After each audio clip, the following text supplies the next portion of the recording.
We live right now? That is the question, but I think we're live. Brother Jonathan, Brother Matthew, We are God bless live. you. Welcome. Welcome to Faith the Nation. Those that are watching out there, if you are joining us live, just really quick, please go and hit the like button, share, hit the subscribe button, bell notification. You know what to do, all that stuff.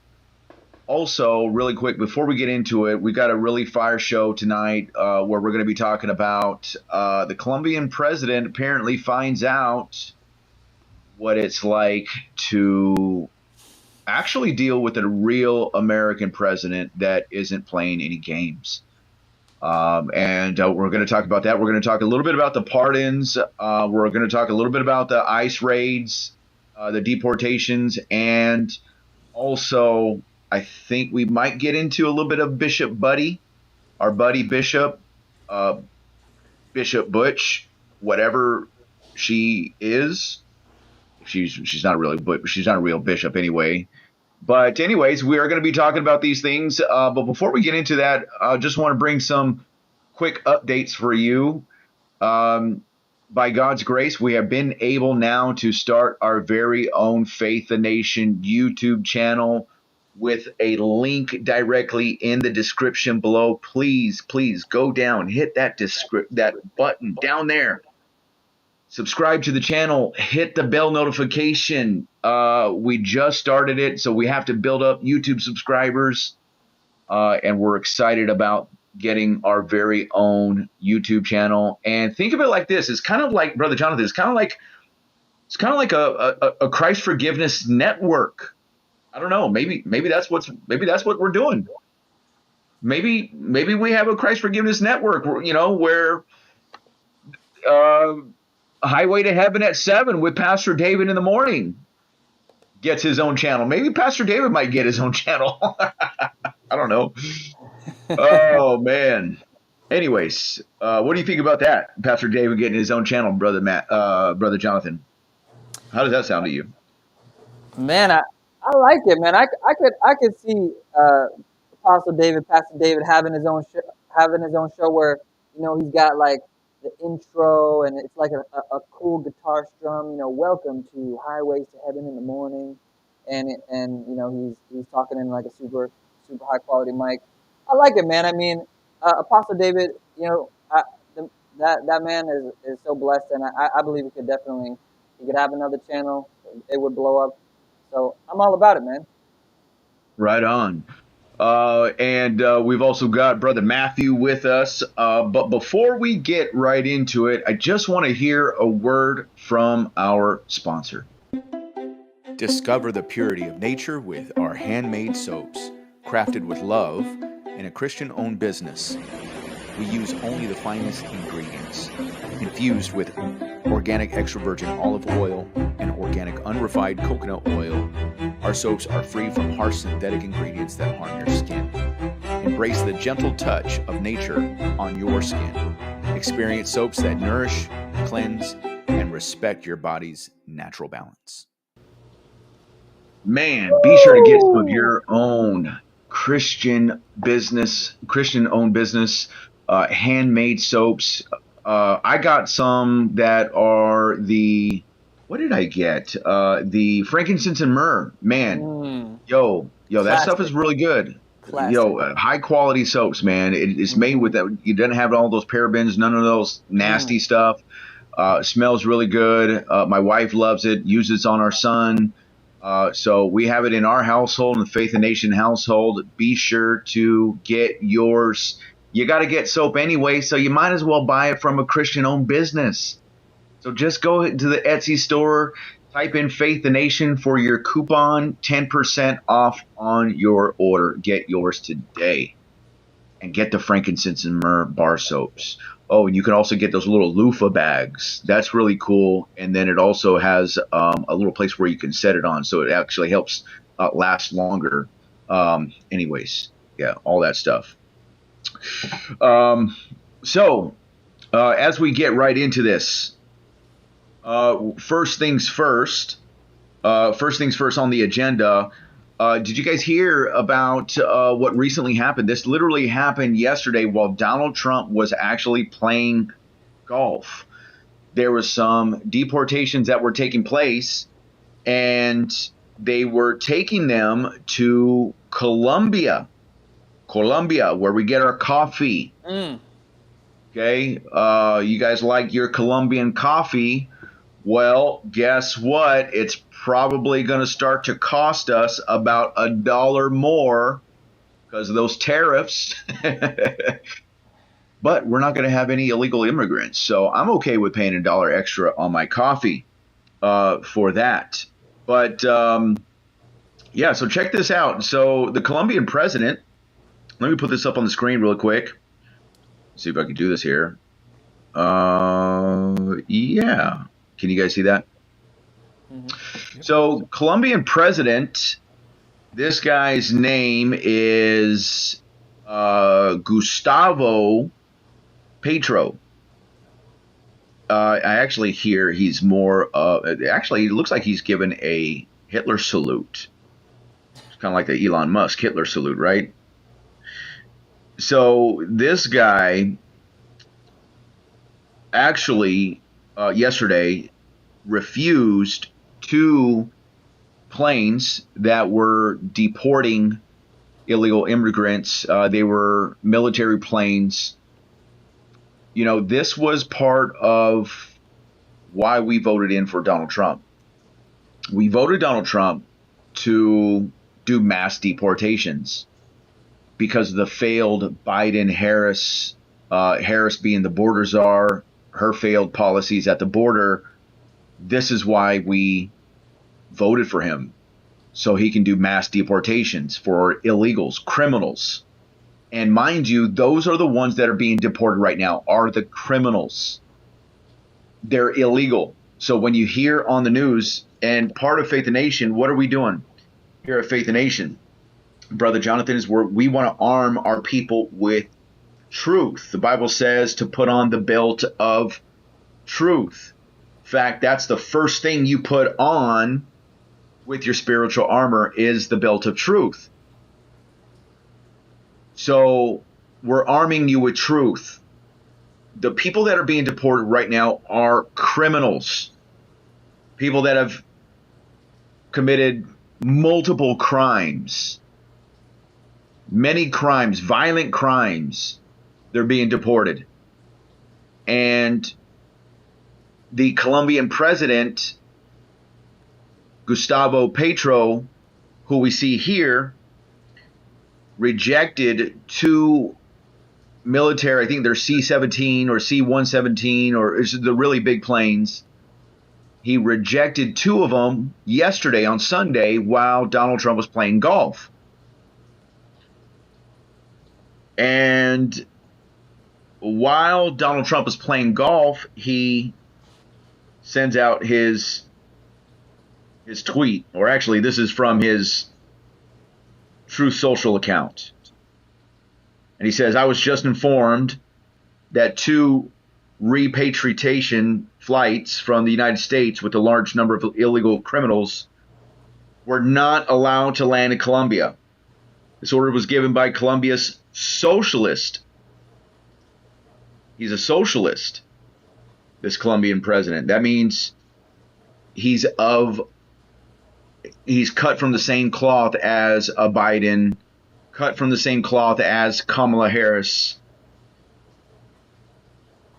President Gustavo Petro was already very unpopular amongst his people. Petro's denial of these flights has jeopardized the national security and public safety of the United States.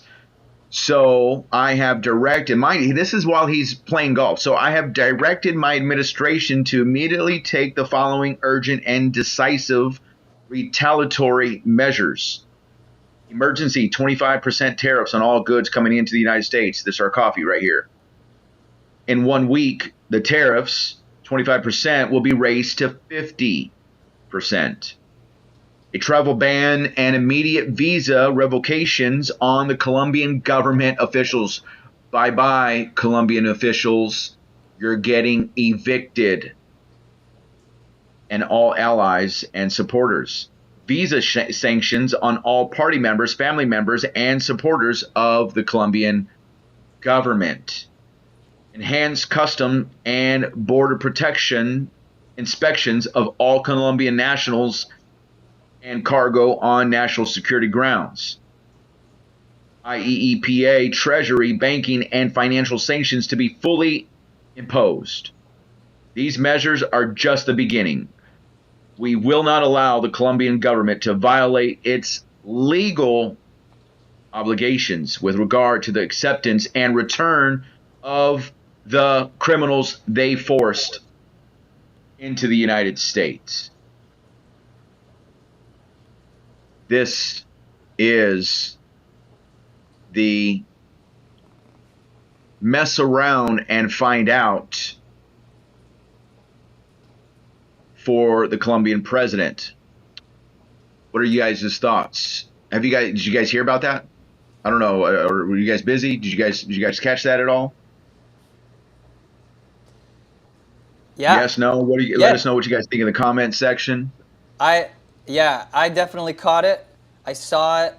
Actually, this morning I was listening to some news about this very topic, and this news included the president of Colombia's response to all of this madness, and his response was madness. I listened to our good friend Ben Shapiro translate the statement of the president of Colombia back to English, and it was so wonderful. I just want to share it here. Amen. Media. Yeah, so... Well, he put out a full statement. Oh. Here it is via Google Translate. Quote, Trump, I don't really like traveling to the U.S. It's a bit boring, but I confess there are some commendable things. I like going to the black neighborhoods of Washington, where I saw an entire fight in the U.S. Capitol between blacks and Latinos with barricades, which seemed like nonsense to me because they should join together. I confess that I like Walt Whitman and Paul Simon and Noam Chomsky, there's a shock, and Miller. I confess that Sacco and Vanzetti, who have my blood, are memorable in the history of the USA, and I follow them. Sacco and Vanzetti were convicted anarchist murderers who were put to death in the Woodrow Wilson administration. So going pretty far back here, they were murdered by labor leaders with the electric chair, the fascists who are within the USA as well as within my own country. I don't like your oil, Trump. You're going to wipe out the human species because of greed. Maybe one day over a glass of whiskey, which I accept despite my gastritis. What the? We can talk frankly about this. But it's difficult because you consider me an inferior race and I'm not, nor is any Colombian. So if you know someone who is stubborn, that's me, period. You can try to carry out a coup with your economic strength and your arrogance like they did with Allende. But I will die in my law. I resisted torture, and I resist you. I don't want slavers next to Colombia. We already had many. We freed ourselves. What I want next to Colombia are lovers of freedom. If you can't accompany me, I'll go elsewhere. Colombia is the heart of the world, and you didn't understand that. This is the land of yellow butterflies, of the beauties of Remedios, but also of the colonels, or Leonio Buendia, of which I am one, perhaps the last. You will kill me, but I will survive in my people, which is before yours in the Americas. We are people of the winds, the mountains, the Caribbean Sea, and of freedom. You don't like our freedom, okay. I don't shake hands with white slavers. I shake hands with the white libertarian heirs of Lincoln and the black and white farm boys of the USA, at whose graves I cried and prayed on a battlefield, which I reached after walking the mountains of Italian Tuscany after being saved from COVID. They are the United States, and before them I kneel, before no one else. Overthrow me, President, and the Americas and all humanity will respond. Colombia now stops looking north, looks at the world. Our blood comes from the blood of the Caliphate of Cordoba, the civilization of that time, of the Roman Latins of the Mediterranean, the civilization of that time, who founded the Republic, democracy in Athens. Our blood has the black resistance fighters turned into slaves by you. And then it just keeps going, like on and on. So he sounds great. That guy was waffling, dude. That's what you call waffling. Now listen, didn't that story end with that you said that he had said, okay, actually, you know what, guys? Actually, I'll send you my presidential... Yeah, that's coming. Okay. I got that coming. Yeah, so check this out. And put your mic a little bit closer to your Matthew. That's for Matthew. So check this out, right?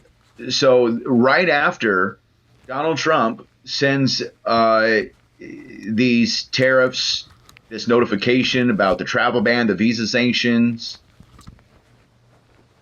right after that, the government of Colombia, this was released from the press secretary. It says that the government of Colombia has agreed to all of President Trump's terms, including the unrestricted acceptance of all illegal aliens from Colombia returned from the United States, including on U.S. military aircraft without limitation or delay. Based on this agreement, the fully drafted IEEPA tariffs and sanctions will be held in reserve and not signed unless Colombia fails to honor this agreement. The visa sanctions issued by the State Department and enhanced inspections for the Custom and Border Protection will remain in effect until the first plane load of Colombian deportees is successfully returned. Today's events make clear to the world that America is respected again. President Trump will continue to fiercely protect our nation's sovereignty, and he expects all other nations of the world to fully cooperate in accepting the deportation of their citizens present in the United States. And in addition to that, Brother Matthew, yes, the Colombian president also, it's not stated here, it's been out there. I could probably find something quickly. I think there is an official document from the Colombian president that actually states that he is also going to use his plane, his president's plane, to help in the deportation of Colombian citizens, illegal, criminal citizens at that. So, yeah, Gail Urge says that they miss Biden so much. And, this is what we've got. This is what's happening. Donald Trump is putting them on notice. He's putting the rest of the world on notice. And Colombia got right in the way, and they were going to have to be the example. And you know what? It makes perfect sense because Colombia is right next to the border of Panama. We know that when Donald Trump was elected president, he was saying we're going to have to take Panama back, and now there's this big riffraff of Panama. Now Colombia is bordering Panama, and so Colombia is a little bit bigger than Panama. Colombia must think that they have some type of, I don't know, military presence, but they don't. I mean, and they got a little too cocky. And they stepped up to the bull, and they got the horns, and they bowed down. And Yeah, I think that it only took them like 2 minutes to cave. I think Trump was still playing golf when they gave the 39 minutes to order. be exact. When they gave the order to feel like- do exactly what Trump. I feel like this had. is so hilarious that there has to be memes that are doing a better job of relaying this than we are. Well, yeah. Well, you know what? There's actually so there's been some stuff coming out about this Colombian president actually taking a date, like a real date with someone who was a trans, and supposedly cheating on his wife, unfortunately. Now, I haven't really fully confirmed that, but that's just kind of what's been going out there. But, this guy's a socialist. This guy's a communist. So, this whole thing, that the reason why he rejected him to begin with is because, we're sending them on military planes. We're not respecting their citizens. That was the whole point. But they're criminals. They're criminals. It's not like they're It's not like they're bankers and investors and no, these are criminals. Like, since when are we supposed to put criminals up in hotel rooms? Oh yeah, I forgot. Maybe about 3 weeks ago, before the election, before the new president, under the Biden and Harris administration, where we were giving criminals hotels, letting criminals take over apartment complexes. Yeah, I forgot. I'm sorry. But that's the difference. That's the stark difference between a Biden Harris administration versus a Trump administration. And I think it's fitting. And I think it's right. There's a reason there's borders. Borders are biblical. Okay, there is a real biblical precedence for having borders, walls, having boundaries.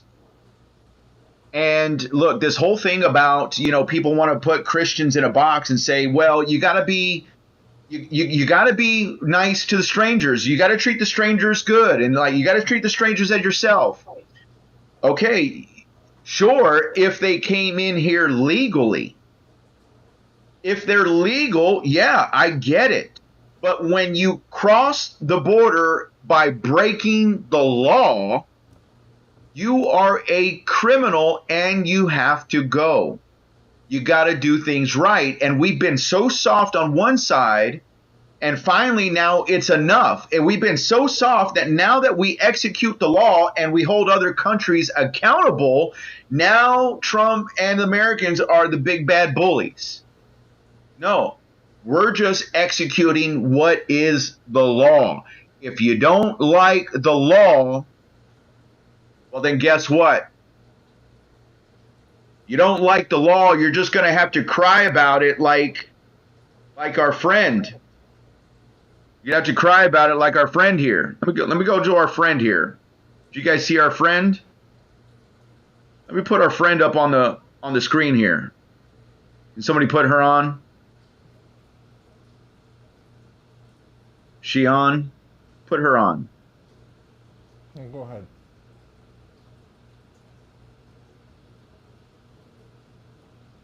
Okay, this is Selena Gomez, and let's hear what she has to say.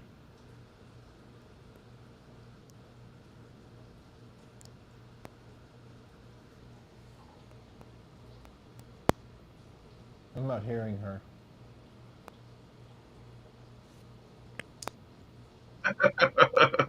I'm not. I'm Yeah, not. I'm not hearing her. Yeah, we're not hearing her. You're not hearing her? No. No. Okay, hold on. Let me try this one. Okay, let's go back. Can you guys see the screen? Mm-hmm. Sure. All right. Something must have got messed up with the audio. I don't know why we can't hear the audio on it. Are you guys hearing her? Mm-mm. No. Not yet. Okay, give me 1 second. Give me 1 second. What's going on here? While you're figuring that out, John Dro the Ghost. And why would Biden flood us with immigration? That's a good question. What do you guys think? Why would Biden flood us with immigration? Why? Because Well, we know why. Because Let us know. because sir, he's the kindest person in the world. Okay, he's just trying to be a wonderful, nice, good Christian old man because he's going to meet his Creator soon. So obviously, sir, okay, what he's going to do is say, hey, whatever problem you've got, come on in. We want to take care of you because that's the good, kind Christian thing to do. And Biden is just treating the United States like he would his own house. That's exactly right, Brother Matt. And by the way, Deacon Alex, I was asking in the chat, but yeah, absolutely. Absolutely. John Dro the Ghost, he asked an important question. John Dro the Ghost. By the way, brother, make sure you don't give up the ghost until you receive the Holy Ghost. Yes, sir. Those that are watching, please be sure to hit that like and subscribe button. Also, just to dropping this too, we have a new Faith the Nation YouTube channel. Please, it's in the description. There's a link there. Please go like or subscribe to the new YouTube channel as well. But I want to answer that question. Why would Biden flood us with immigration? And it's as simple as this. When you promote policies that are for death, like abortion, when you uh, advocate for, the alphabet community lifestyles, what do you think is going to happen to your offspring? You're cutting off your offspring because you're unable to produce babies. You are promoting death. So when you have policies that promote death, you're no longer able to carry on your values or your lifestyle or your quote unquote morals. And so when you're unable to do that, what do you think's going to happen is you're going to have to go get other people to recruit. So they have to go to get illegal aliens. That's why. Yeah, and it helps introduce a whole new body politic to the country, so that they can have an unfair amount of humans to vote for one political party. Yeah, Dan Saint Fernando says Trump is the best president. Don't know why Pastor David went on that rant on him. What rant? I think Pastor David likes President Trump. Oh, yeah, Dan St. Fernando. Did you see the pictures of us out in Washington, D.C.? Apostle Well, David. Dan, I won't pretend like I don't know what you're talking about because I was there as well. No, it's just you have to have the stomach for what he's saying in the moment. And he wasn't saying anything negative about, if you're talking about when he was preaching at D.C., I too was also like, oh man, why is Pastor talking about Trump like that? Now, if you just listen to the context of it, the whole thing is just the duh sermon of the year, which is, obviously we're not here to worship President Trump, and just sort of deflecting attention away from the victory and the enjoyment of Trump and putting all of our future and our hope into Trump. That's pretty much what he was saying. Obviously, Pastor David's brain is working. He hasn't eaten the worms that have yet to erode his brain like, our wonderful former president, who's just, I think he recently got the Guinness Book of World Records for most kindest person in the world. And we could all hope to be as kind as President Biden. We can learn from them. I'm going to open up my house to every single vagrant, and tomorrow as I walk down the street, every person that asks me for something to eat or needing a place to stay, every one of them just comes back to my house. Well, brother, I wish I was as kind as you are, because I'm going to send him to Selena Gomez's house. Yeah, well, let's see if we can see what Selena Gomez. Let's see if we can get that thing back. See if we can put her back up. See if this thing works again. Add that to scene. Let's go ahead and play the button. We'll take care of that. Just play it. Yeah, let's see. Okay. Get rid of Dr. Dan's or whatever his name is in Thingy Bowers.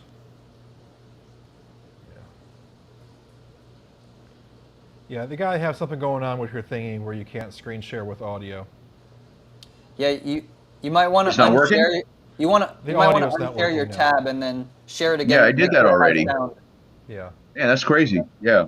All right. Well, you know what? Look, Selena Gomez, she goes on a rant saying, "I'm so sorry. All my people are getting attacked. All her people, Selena Gomez's people." She says, "All my people are getting attacked. The children." Like, hold on a second. They're literally going after, like, this is the specific targets are criminals. The specific targets are criminals. This has been said by Tom Homan, all the ICE officials. They're going after criminals. Selena. Are those your people? And any collateral damage. And right? Yes. So okay. Let's yes. not get it wrong. We're expecting tons of chaos, tons of disruptions. Just that with these. Here we go. All my people are getting attacked. The children. They don't understand. I'm so sorry. I've I only wish been I could politically do awake for a something, but I week. can't. I don't know what to do. What do I do? I'll How do try I everything. learn? How do I learn? Yeah, man. Okay, Understand. so I'm so sorry. Brains. so Why doesn't so by anybody by have the way, brains? by the way, Selena Gomez. Let me hold on. Check this out. So this is Selena Gomez's home. For those of you guys that don't know, this is her home. She's so sorry about all the deportations. She's so sorry about people that don't have homes and they're getting shipped off.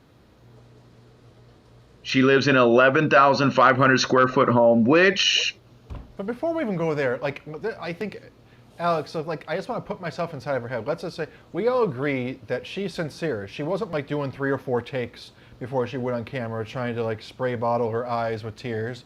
She literally believes everything that she's saying, right? We believe that she okay, believes it. I can barely hear you, but I can hear you. But She believes what she's saying, right? Just she's not putting on a farce. She's not trying to convince her audience or something. Can you hear me? true, Yeah, I can true. hear you. Yeah, yeah, yeah. Okay. So no, I think that's just my side of it, is looking at it. Of course, I have the instinctual, because I'm so sick and over and beyond annoyed, patience really running thin with these types of people. But what's striking is that they sincerely believe it. So like, if we try to put ourselves into their position, can you see it from their perspective? You know, where they really are afraid that the country has lost its moral compass, that the fact that we're kicking out illegal murderers, illegal mentally ill people, now a crying Selena Gomez can sit, or whatever her name is, can sit in the chair and believe that us kicking out criminal murderers, people that you wouldn't want living next door to you, that would bring your property value in your neighborhood down to naught, that the act of kicking them out now is something which I have to be emotionally distraught and destroyed, you know, in fearing that more stuff like this is going to happen. They can't see the forest from the trees, so how are they not going to be emotionally impacted? It seems like if they see anybody doing anything that they said they would do, in this case, that we're going to deport, starting with the people who are the most violent, you're at the top of our terrorist watch list, the big obvious does that we should never let into the nation before, and yet we're going to have to come to the terms that people literally think that's destroying the United States, that's the oncoming of the Nazis. They're mentally ill, they've lost their faculties of thinking, if they even had it, and me having compassion for them does no good. How can I ever convince someone who's crying like this, thinking that this is a bad thing? Well, I don't know, man, but for me, I think What good there's does just a compassion do me? Is, I guess, I'm trying to be kind and compassionate towards these people. But what good does it do when they're that far gone? Yeah, well, well, I think, and I think that's what Trump keeps saying, is that this is common sense stuff, and when you're at a place where you just don't have common sense anymore, and you're just not in touch with reality, I think this is what happens. You will cry over things like this, and not understand that right now they're throwing out illegal criminals, rapists, terrorists, these types of people are being thrown out, and then that makes you weep bitterly. yeah. So I think that might be a good plug for the next one that got booted. Can we play him? Let me see. Is this one gonna play? Let me see if this one plays. You guys ready for this one? Go for it. Do you guys see this one? Yeah. Or I Go don't I ahead. don't see anything Let yet, me add but that one to the scene Go really ahead. We got quick. it. You just press the play button. We'll direct it. Go ahead. yeah. Okay, playing. No audio. No. I can get it. I can pull that up because Yeah, my yeah. Pull that up. Something's happening with my my share. Just make sure you go to the Faith and Nation. that's where I'm at. Yeah. Yeah. Okay, I Let got me it. remove mine. Yeah, regarding that whole President of Colombia situation, so I think my brain was just starting to work back when you guys were going over all this.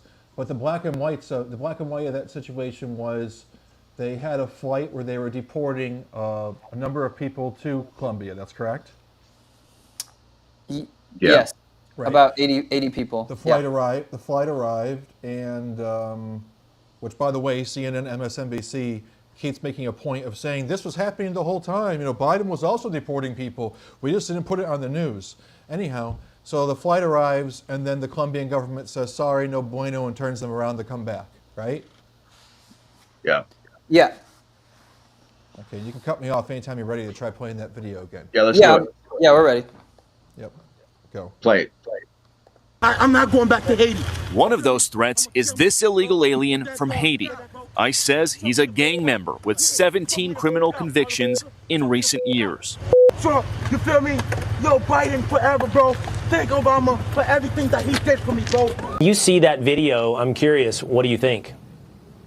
Well, he's wrong. He's going back to Haiti. I can tell him that. I'm not going back to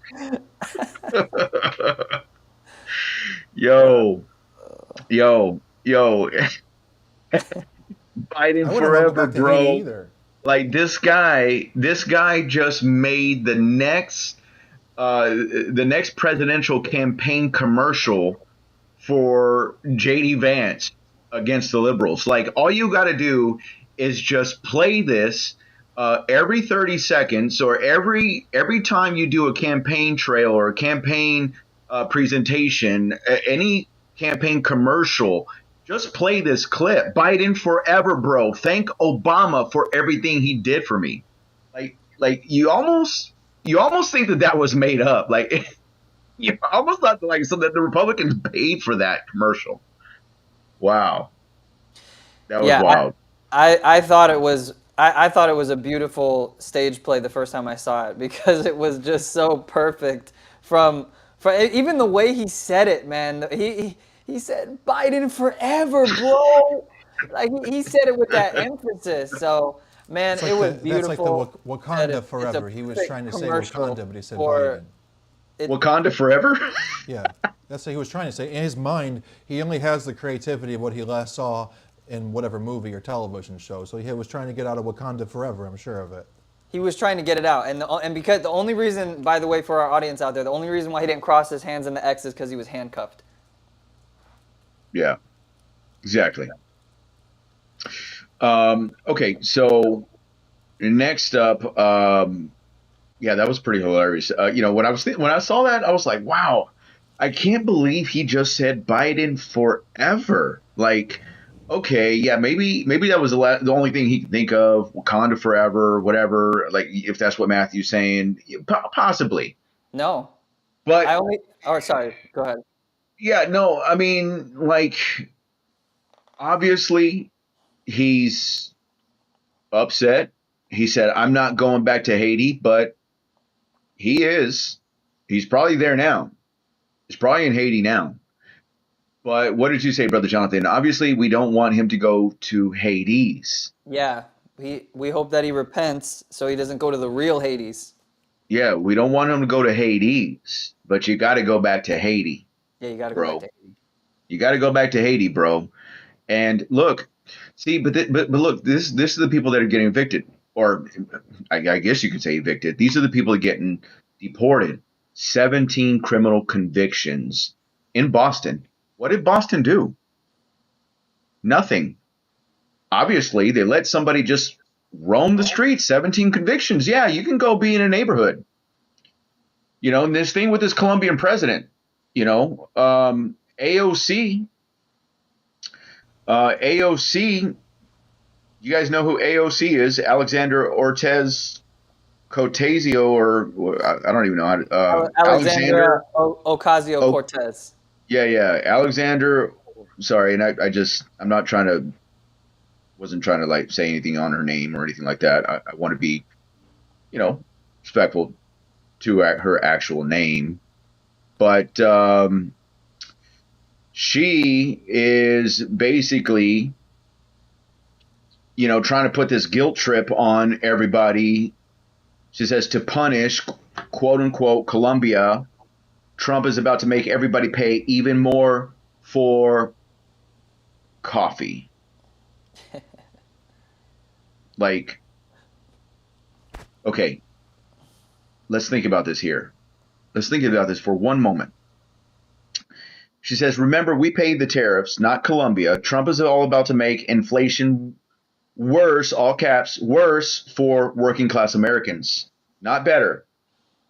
He's lining the pockets of himself and the billionaire class. Now, what do we get from Colombia other than coffee? I don't know. I really don't know what we get from Colombia, to be honest with you. I believe that they account for either 1% or less than 1% of the United States economy. Yeah, so I think I did hear somebody say like maybe 30% of our coffee we might get from Colombia.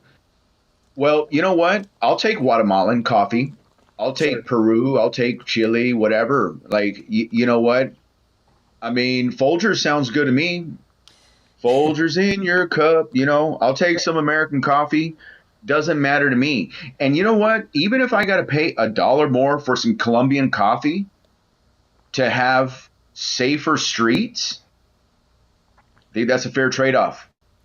So, I don't know what AOC like we're not scared about, oh, big deal, we got to pay $1 more for coffee. But see, that's what the liberal left wants to do. They want us. Oh, they did this when during the avocados. I don't know if you guys remember avocados. Do you guys remember that under Trump's previous term? Do you guys recall that? Am I the only one that does that recalls that? I don't recall that. Okay, it was like during the Super Bowl.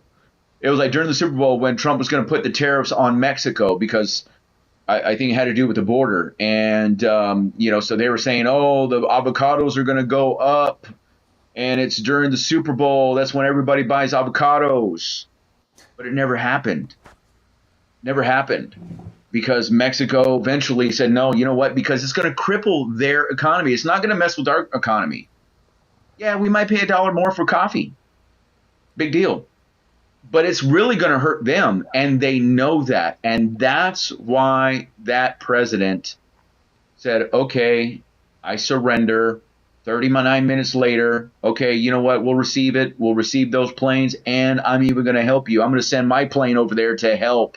Well, you know what? Receive. It's also a week. It's also a week that Trump is speaking at Davos, right? And the incredible things that Trump is saying over there, I think leaders of the free world are sort of watching how everyone's reacting, and all the leaders that are there, because nobody's given him any pushback or anything. He's being received with respect by everyone who's inside the room. So I think the Colombian president sees what's going on with how everybody's reacting to Trump and just very quickly wants to follow suit. Yeah, Elaine. Actually, you know what? Is this the same? I think this was the same lady that was we saw in Maryland. But anyways, AOC, Agent of Chaos. I would actually agree to that. And oh man, cocaine, brother, 100%. Oh, that's right. We do. Oh, you know what? Tariff that. Matter of fact, if we can stop cocaine from coming in, even better. Even better. We'll reject that.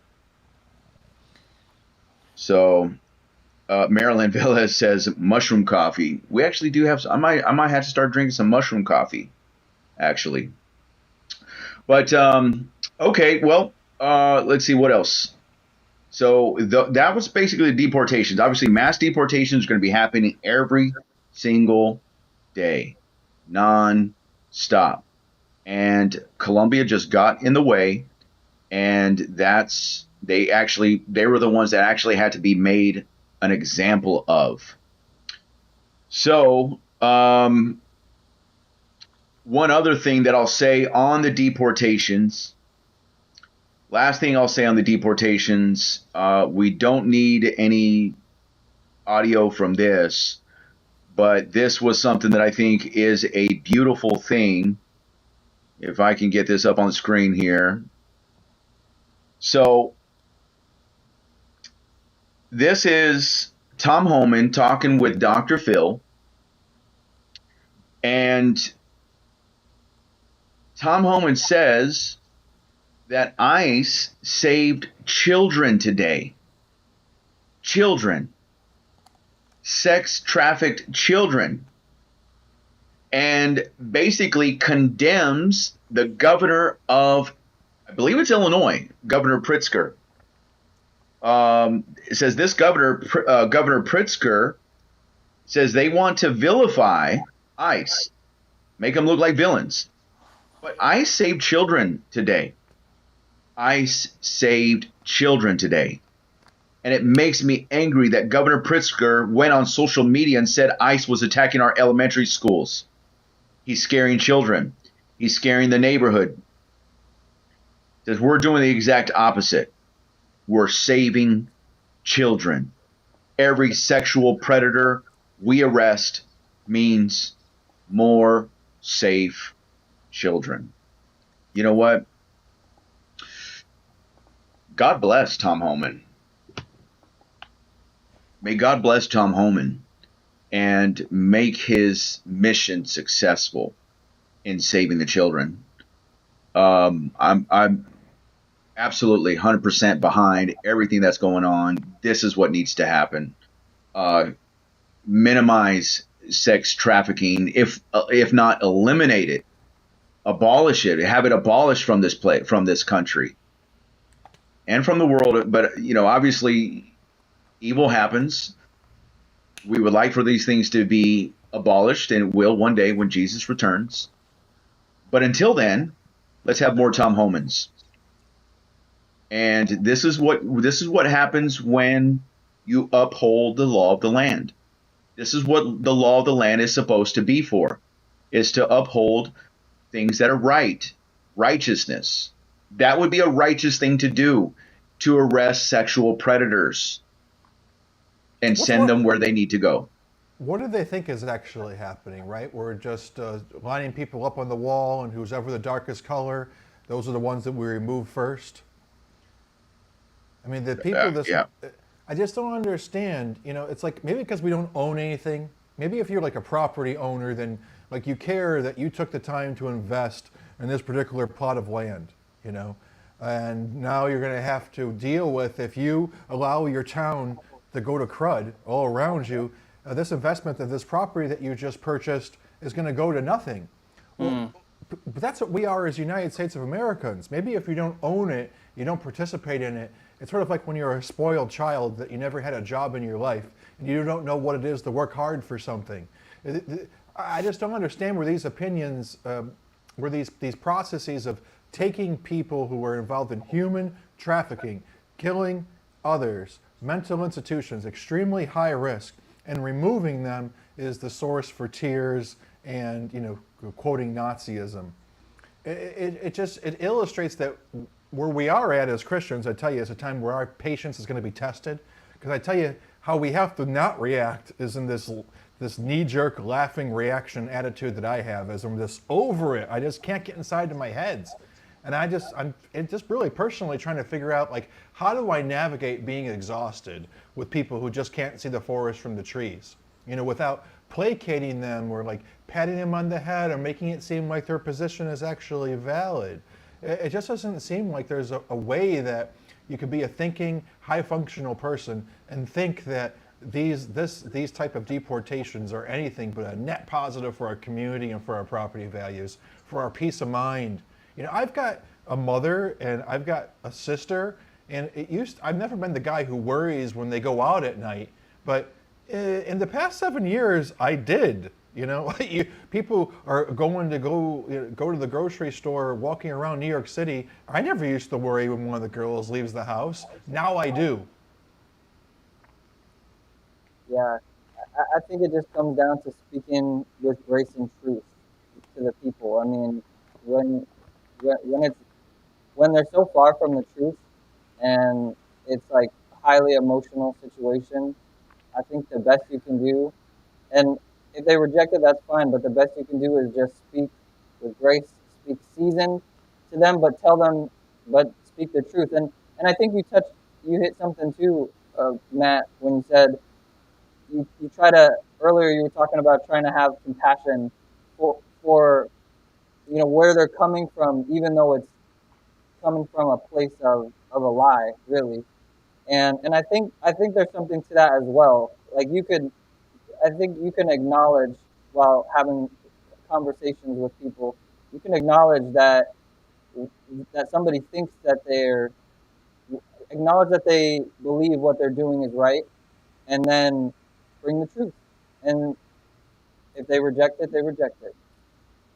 Yeah, I just feel like it's definitely not time to get lazy with our communications because when I think when we were fighting for something and when we didn't, that we hadn't really won. Maybe there was one way that we communicate and one sort of level of a patience mask that we wear, But now it seems like now that we've won and we found out that we're the mass majority, it seems like I'm a little bit more tempted to show my cards and be like, sorry, I'm not playing this game anymore. But I really feel like the Lord doesn't want me to go anywhere near that. He wants me to still be patient, still be kind, still be gentle in the midst of all this. But I'm used to wrestling with my flesh and all kinds of things, It's just that when something is so obviously evil and so obviously bad for you, and that person's in tears crying, that what I see as a positive action being done, it just sort of like makes you angry, you know what I mean? Yeah. No, I get it. And I just recognize in myself, now's not time to be angry. Now's the time to sharpen your communication tools. To, go lower in humility and not give up just because we've won. We just take our masks off and that's right. We are completely, that's right. No, you're gonna see what happens. Oh, on Judgment Day, you'll see what happens. Like this is what comes out of me and these people. But I've really got to pause myself and be patient. Yep.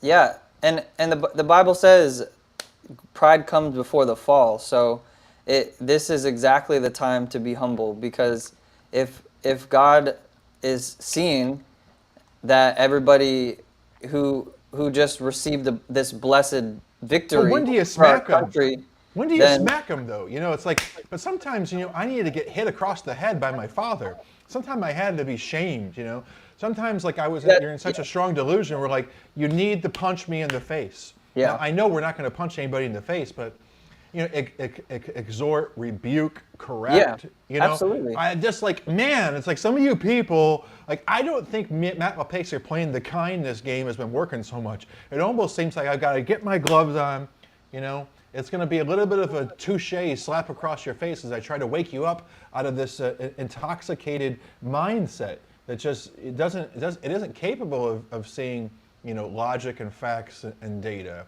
Yeah. Well, yeah, absolutely. And I do think that there can be both of those things at the same time. I think as a father, and for instance, you're not expected as a man of God to be nice in a sense that you're going to allow bad things to happen. And if really bad things are going to happen, you're not going to buck up and say, hey, this has to stop right now. Absolutely. I think that's part of it's all mixed in. But what I'm getting at is agreeing with you that now is not the time to get prideful over this mass rejection that has happened. And like you said, and realizing or lazy, that majority, or comfortable. Right. And it would be easy to kind of start making fun of the other side because of how out of touch of reality. And I know we just laughed at Selena Gomez crying. I mean, at least I did. I can't speak for you guys, but yeah, it is. Well, I keep thinking in my head. I keep having this thought in my head. It's like, how like when you were living as a kid and you're inside your parents' house and your parents say, "Listen, this is the way it is. If you don't like it, you can get out. It's our rules or the highway." Yeah. And like as a kid, no one wants to hear that. You know what I mean? Yeah. But like it's probably be nicer if the parents kindly explain, honey, this is why we have these rules. These rules exist for a reason. Sure. But all of a sudden, now that we've won, it's sort of like, this is our country, play by our rules, or be quiet, because what you guys just got us into was 10 years of the most demonic nonsense I've ever seen in my life. And by the grace of God, we finally have a chance to speak truth again. So like, once you're in our country, it's time for you to be quiet if you don't hold our positions, because the Christians are in charge now. Yeah, I get it. I get it. And speaking of being in charge, when Joe Biden was in charge, there was a lot of inappropriate measures that were taken with the Department of Justice. People were locked up that weren't supposed to be locked up, and so we've seen a lot of interesting things since Trump's been president because he's been pardoning people, and I think you have something to speak to that, Brother Matt, about some of the people that have been pardoned. Well, I don't know if you're Yeah. trying to cue something up over there. Are you, Alex? No, I was just dropping the link to the new YouTube channel, Faith the Nation. Might be a good time. So it is official. We have a new YouTube channel. It is Faith the Nation, kind of a branching off of a, so to speak, a Christ Forgiveness Ministries network, so to speak. We have Faith the Nation YouTube channel, so be sure to click the link in the description and go like and subscribe to the new YouTube channel. Eventually, what we want to do is maybe do some live streams and have some like different after parties, in a sense. Maybe even do some, is Trump the Antichrist debates, whatever. I don't know. I'm just throwing stuff out there. But yeah, just go like and subscribe the new YouTube channel. But yeah, let's talk about the pardons. I think the pardons were really good.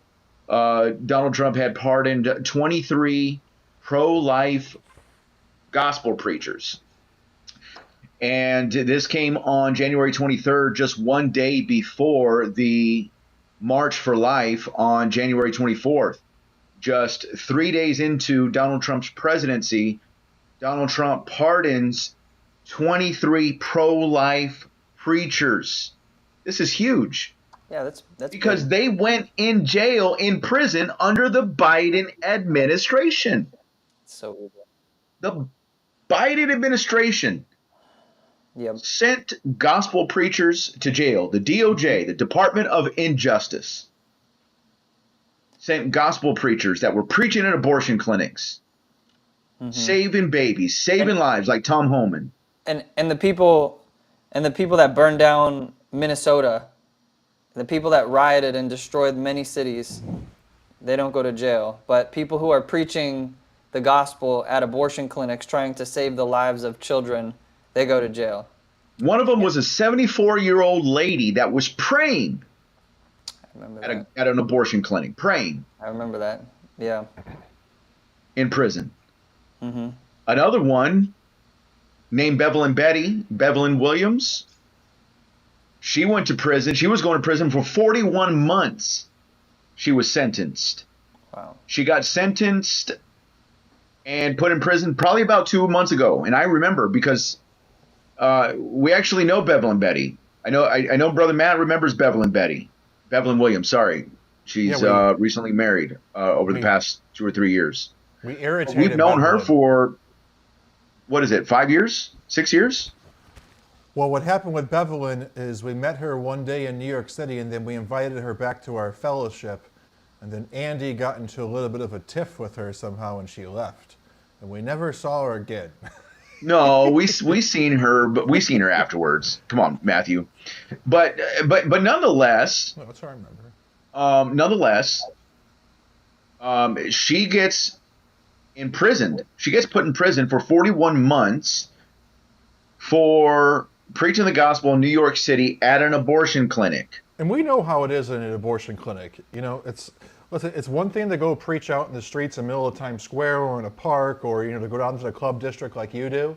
But going down to the abortion clinic is already a whole different animal, whole different game, a whole different set of dynamics. So, I don't know if anybody's ever done it, but it's when you go there, it's sort of like you may know what you're doing in a park, you may know what you're doing in a certain environment, but coming down there, you really got to learn all over again, and obviously stay connected to your core of who you are.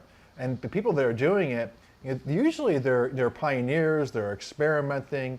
You got people that are bringing vans, doing ultrasounds around, trying to get people's attention. And then you've got the conventional approaches, someone like Bevelyn, who does the uncomfortable thing to go down there with a microphone, go down there with signs, and you're always hit with such hatred and such toxicity and such resentment, from the public whenever you're doing street preaching altogether. But over there at the abortion clinic, we're talking that's magnified, significantly. So yeah, Bevelin, having found herself, taking on this big mountain that a lot of us have tried once or twice, to do the abortion thing and maybe never even gone there again.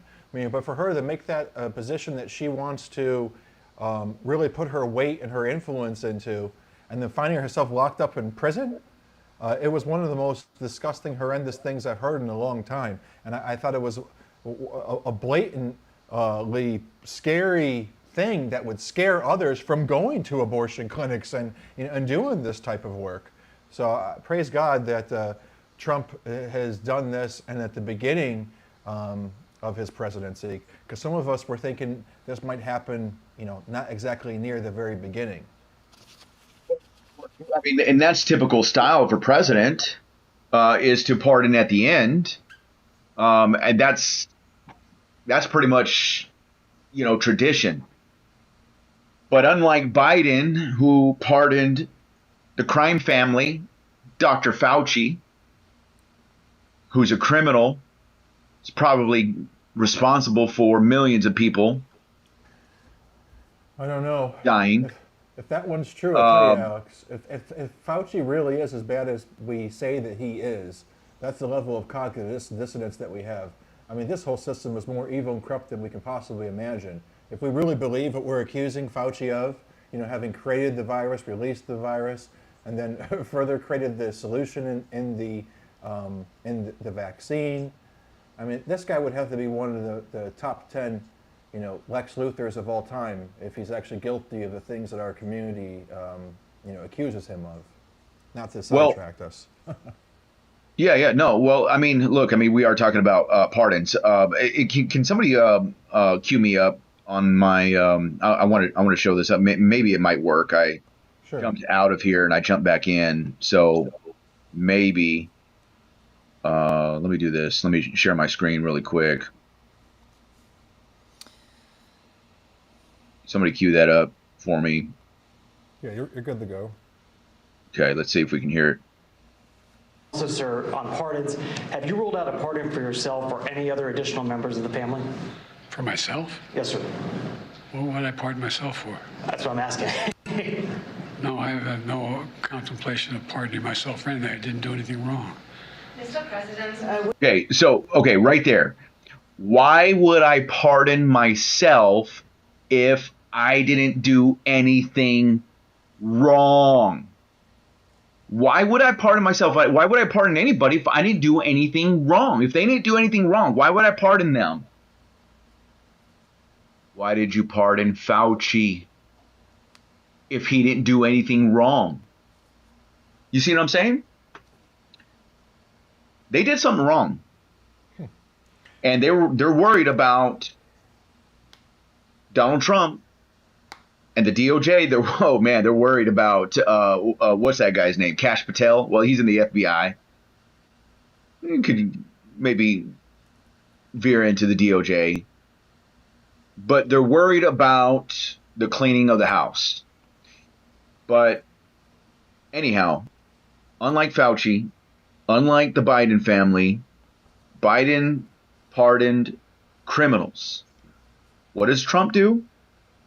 He pardons Christians that are not criminals.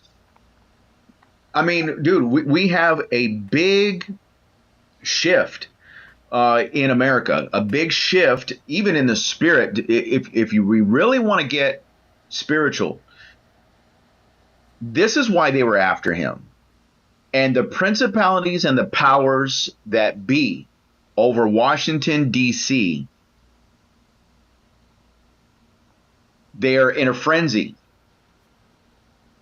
And this is why there needs to be a continuation of praying for this president, praying for the believers, continuing to preach the gospel. This is no time for Christians to be relaxed. we are in a battle and a war currently, and the war is fierce right now. Unprecedented. And don't think that you can just copy and paste and listen to, whatever type of voice out there you want to listen to.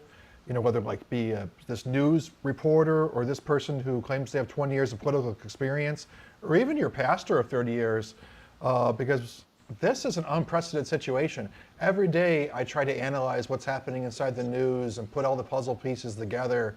And it's just really difficult to predict what's going to be taking place with so many victories, and knowing that with this great level of victory is inevitably going to come temptation and calamity and attacks that are going to be collected from our enemy. I know I agree with everything you're saying there. And sometimes I think the fact that we've had this victory, my mind starts to get a little bit watered down as to how evil the people we just kicked out of politics were. This is something that in the 50s in the John Birch Society to dream of this level of exposure. And it's just very incredible to see every commitment that was made verbally by Trump. He said to Dinesh D'Souza and to even like Bevelin's family that he was going to pardon them, he wasn't going to let them out. Just like he said to all the January 6ers. And just like he said to Ross Ulbricht, who for the Silk Road founder, who just got pardoned as well, who was sentenced to two life sentences plus 40 years for his role in the creating of the Silk Road. It's just incredible that like he's orating that, hey, I came to you guys, I made this commitment, and now within the first couple of days he's fulfilling these commitments. And I think that sets a standard for what our voice means in all of this. And if we can get him to commit to stuff and just talk to us as his base and say he's going to do something, that he's actually going to do it.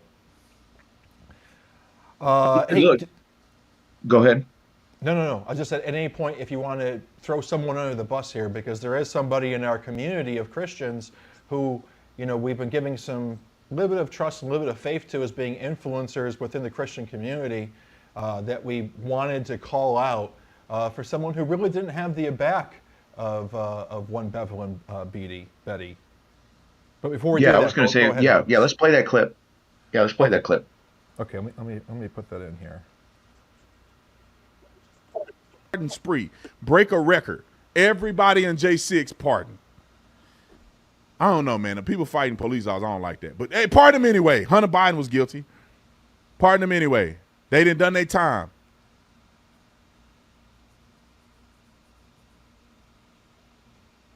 Rose.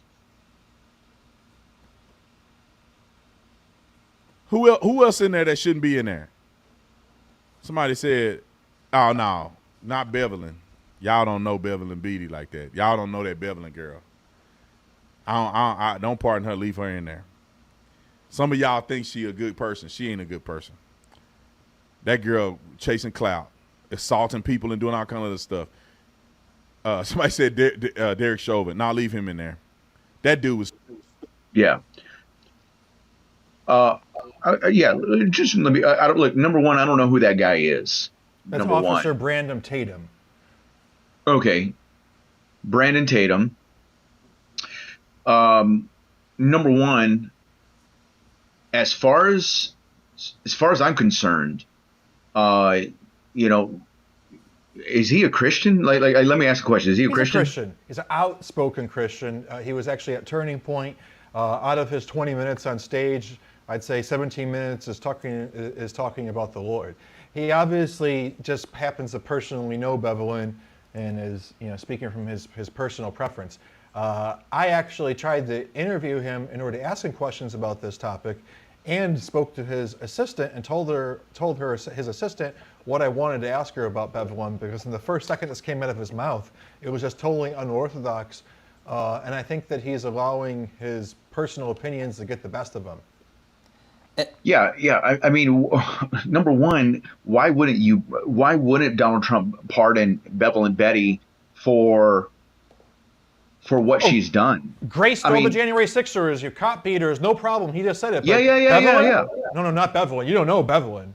Get out Yeah, of here. yeah, yeah. Of I course. don't Like, know Bevelyn, but I know her well enough that she's my sister. I want her around. I want her with her family immediately. It's sort of a big deal to me for you to say something about that to my sister when you, we give you all the grace and credit and all that type of Brandon. But I actually, when I was retrieving this clip today, I was hoping from the bottom of my heart that you had taken that and comment out and removed it, because I had a hard time finding it. But no, there it was, still in the video. Yeah. Let me just say something real quick, because this is number fun one, attacking somebody, isn't it? We never get to attack anyone. well, number one, here's the thing. I mean, look, if you're going to be just like it, okay, I don't even know what space we're in. Are we in podcast? Is that what space we're doing? Are we engaging in this community, whatever this is? I mean, we're not, because nobody knows us.